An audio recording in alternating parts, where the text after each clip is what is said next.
you don't know, they probably watch. I know you watching us. And he says to me, I can hear the hukmah, your voice.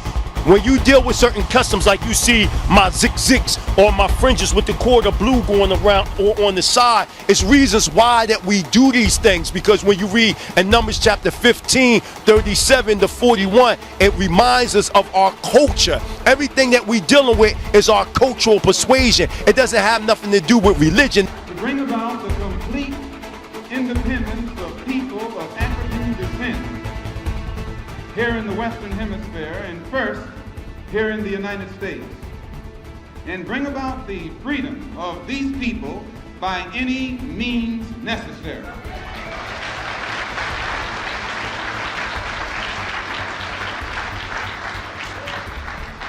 That's our motto. We want freedom by any means necessary. We want justice by any means necessary. We want equality by any means necessary. We don't feel that in 1964, living in a country that is supposedly based upon freedom and supposedly the leader of the free world, we don't think that we should have to sit around and wait for some segregationist congressmen and senators and a president from Texas in Washington, D.C. to make up their mind that our people are due now some degree of civil rights. No, we want it now, or we don't think anybody should have it. Because we are descendants of a suffering people. We are the descendants of a people determined to suffer no longer. Many men and women as black as I am, and even more so, had believed themselves white under the West Indian Aryan Society. I was simply an impossible man to use openly the term Negro, yet everyone beneath his breath was calling the black man a nigger. I had to decide whether to please my friends and be one of the black whites of Jamaica and be reasonably prosperous, or come out openly and help improve and protect the integrity of the black millions and suffer. I decided to do the latter. There is no future for people who deny their past. My foreparents, my grandparents, my mother, my father did not suffer and die to give me an education to slight, oppress, or discourage my people. Whatsoever education I acquired out of their sacrifice of over 300 years, I shall use for the salvation of the 400 million black people of the world. And the day when I forsake my people, may God Almighty say there shall be no more light for you.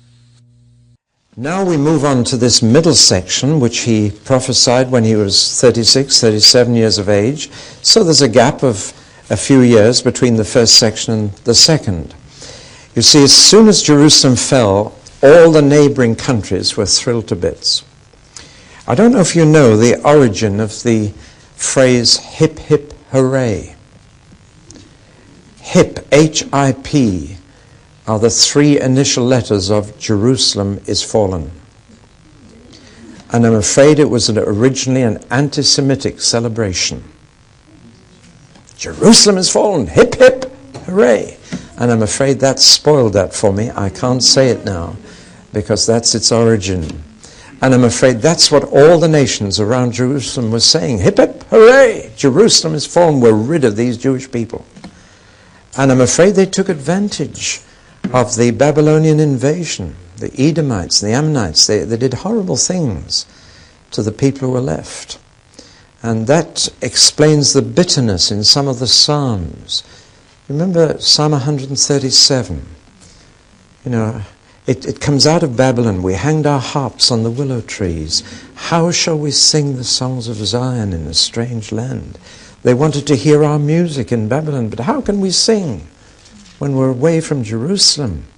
May my tongue cleave to the roof of my mouth and my right hand lose its cunning, rather than sing the songs of Zion in a strange land. Then it finished up with this bitter cry, happy shall he be who dashes your little ones against the stones. I'm afraid they were taking babies by the ankles and smashing their brains out against the walls of Jerusalem. It's a cry from the heart. Will somebody treat you the way you treated us? And the middle section of Ezekiel's prophecy is all about God paying back these surrounding nations for the exploitation of the fall of Jerusalem. And some of the predictions are incredible in their detail. Let's just take one. It's in these chapters that Ezekiel predicts the downfall of Tyre. Now, Tyre was a fishing port on the eastern coast of the Mediterranean, and half a mile offshore there was an island. But the town of Tyre was on the mainland, and it was a fisherman's town.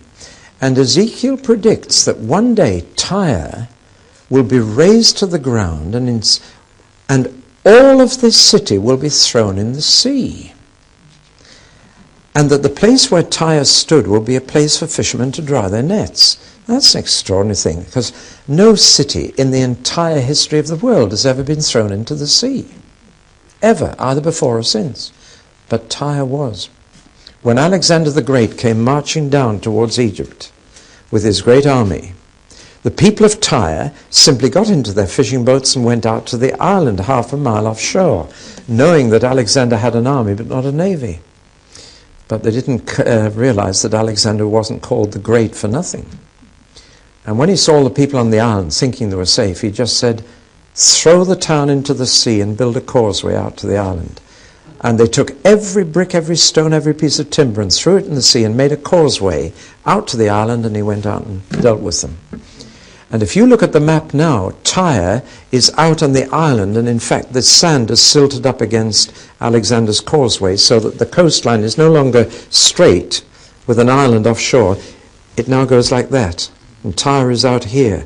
And if you go to the site of Old Tyre on the mainland, it's bare rock, and there are fishermen's nets to this day spread on the rock.